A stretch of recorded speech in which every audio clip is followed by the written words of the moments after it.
Atumbe! What is it, Afi? You see that zebra across the plain? Running right over there. Yes. No, he's too far. Hey, Afi. Afi, do you see that? Right in the middle, right there in my village. Do you see that? There's a white man in my village. A white man? White like the clouds, white man. Impossible! I say impossible! Well, perhaps my eyes deceive me. Perhaps. Well, now that I've gathered my senses, I'm going to the forest and I'm making my brother act wrong. Okay.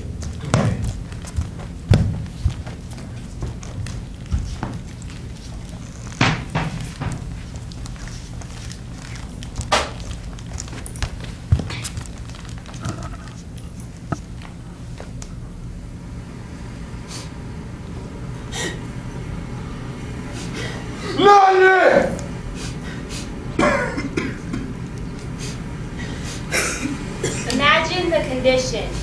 A cargo ship typically used to transport livestock and goods transformed into a vessel of transportation for you and 700 of your closest friends. To be closer than ever. Fed slop twice daily and 3 times a day if you're lucky or there's any left over, with the smell of excrement lingering in the air and the breath of the man directly behind you burning your back, reminding you of the wonderfulness of the human spirit, and the melody of the shackles around your ankles and the women pleading for their dignity on the main deck. You won't ever want to escape. You've been captured, and there's nothing you can do about that. On the transatlantic voyage from Africa to America, only 85% of slaves survived, which means 15% of slaves died. I suppose this is what America meant when she said, "Give me your tired and your huddled masses." So what made this 85% of slaves survive? Not only were they the most resilient, but quite possibly the most imaginative.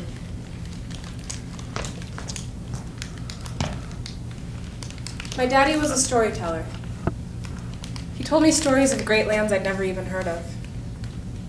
I was always jealous of his great imagination. He told me I could use my imagination to set us free. My daddy told me a secret. When I was young, I was told that Africa was home of kings and queens, that it was a mighty land, and that the unity there was strong, that everybody was family, but I found that to be a contradiction when I was captured by another African and sold to the white slave laborers to be on the ship. Where's all the unity?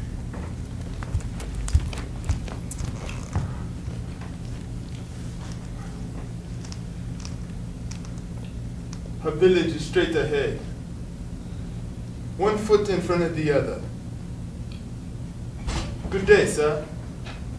I come to ask for your daughter's hand in marriage. I work at the market, so she'll be fed well.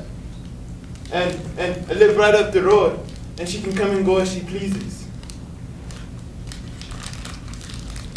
When being around her was like being around pure happiness.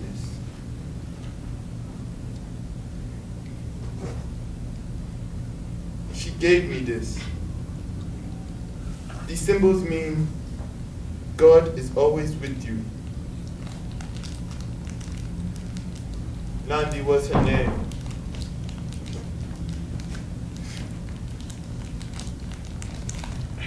And she was pregnant.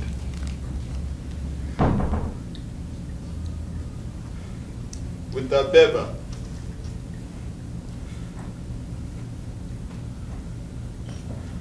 Meaning beautiful flower.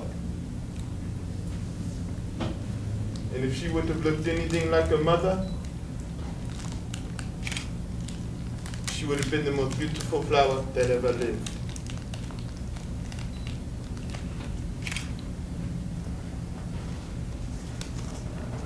These Africans transformed their hearts, souls, and imaginations into songs to get them through the treacherous days in slavery.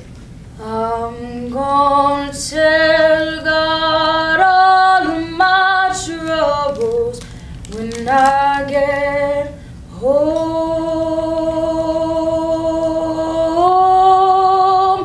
I'm gonna tell God all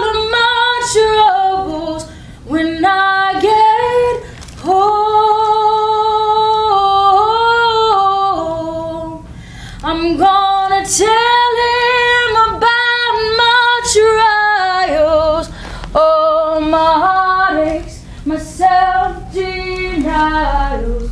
But I'm gonna tell God all of my troubles when I get home. The voyage from Africa to America transformed these beautiful African people into slaves. Because here in America, it was divided between the masters and the slaves. Watch what it was like for the slaves toiling from sunrise to sunset.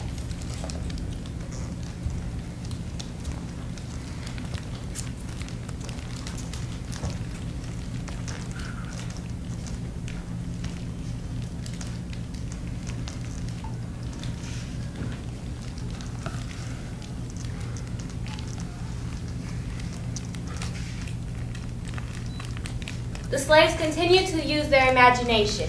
This here is a tale of how some of those slaves managed to fly back home. On this plantation, the owner brought a new slave. Her name was Sarah. But there was something different about Sarah. She worked hard and strong, and she was always smiling. The word Sarah means princess, and this princess, she knew a secret.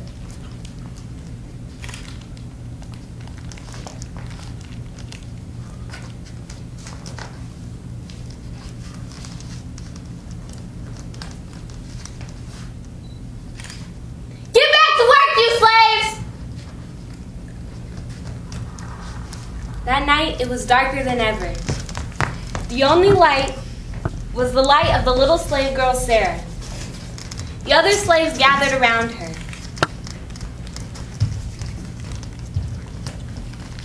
She told them she knew a secret. She knew a way for them to go back home to the motherland, back to a forest rich with trees and beauty, back to the mouth of the great river and the home of our ancestors. She told them, tonight you will all dream.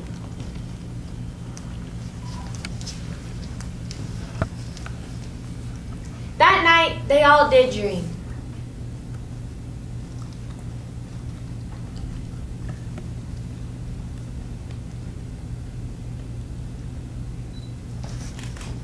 There's a word that when spoken to the soul in truth, you'll remember how to fly.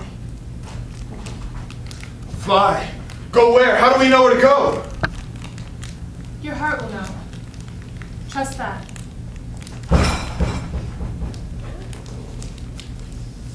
Tomorrow, when the sun is at its highest point, speak the word and you'll remember how to fly. The next day, the slaves worked harder than usual, and with big smiles on their faces. And sure enough, when the sun was at its highest point, these slaves spoke the word, and they remembered how to fly.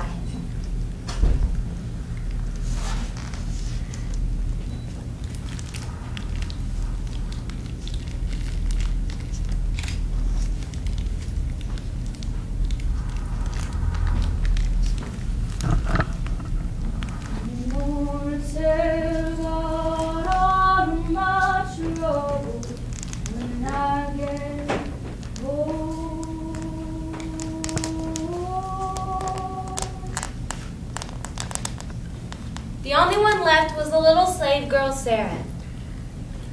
And the masters were afraid of her and sold her off to another plantation. On this plantation, the slaves gathered around her.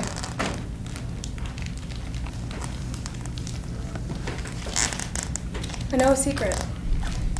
When I get home.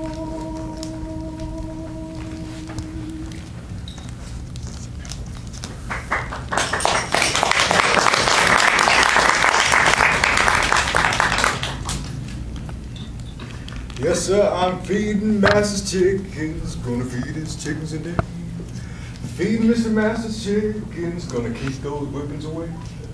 I'm feeding Mr. Master's chickens. Oh, you want some food too, little chicken? Yes, you do. You want some food too? I know you hungry. I'm feeding Master's chickens, gonna feed his chickens today.